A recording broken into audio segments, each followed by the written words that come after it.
সেজদায় মাথা রেখে একটি দোয়া 41 বার পড়লে আপনি সফল হবেন, আপনার সকল দোয়া কবুল হবে, আপনার সকল বিপদ দূর হবে। যারা বিপদে আছেন, কষ্টে আছেন, যাদের দোয়া কবুল হচ্ছে না, আপনি সেজদায় মাথা রেখে পবিত্র কোরআনুল কারীমের একটি আয়াত রয়েছে, এই একটি আয়াত পড়তে পারলে আপনার সকল দোয়া আল্লাহ তাআলা কবুল করবেন, সকল বিপদ কষ্ট আল্লাহ পাক রব্বুল আলামিন দূর করে দিবেন। আপনি বিশেষ করে এই সেজদাটা দিবেন তাহাজ্জুদের সময়। আপনি নামাজ 2 রাকাত নামাজ, 4 রাকাত নামাজ যতটুকু পারেন পড়ে শেষ করে আপনি এক্সট্রা একটা সেজদা দিবেন। এই সেজদায় আল্লাহ পাক রব্বুল আলামিনের কুদরতি পায়ে মানুষের কপাল থেকে যায়। আমরা মনে করি টাইলসে সেজদা দিচ্ছি, নো। হাদিসের ভিতরে এসেছে আকরাবু মা ইয়াকুনুল আবদু হুয়া সাজিদ, যখন কোনো বান্দা সেজদা করে তখন তার কপালটা আল্লাহর কুদরতি পায়ে ঠেকিয়ে দেয়।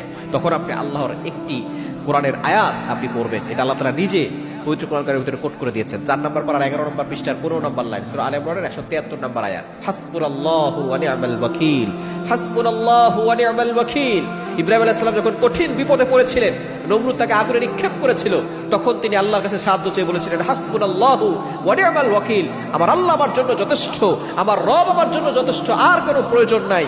আল্লাহ পাক রব্বুল আলামিন গায়বী ভাবে সাহায্য করেছেন, সরাসরি আগুন অর্ডার করেছিলেন, কুলনা ইয়া নারু কুনি বারদাও ওয়া সালামান আলা ইব্রাহিম, হে আগুন আমার ইব্রাহিমের জন্য শীতলময় ঠান্ডা হয়ে যাও। আগুন মানুষকে জ্বালিয়ে দেয়, পুড়িয়ে দেয়, ইব্রাহিম আলাইহিস সালামের একটা পশুও জ্বালাতে পারে না।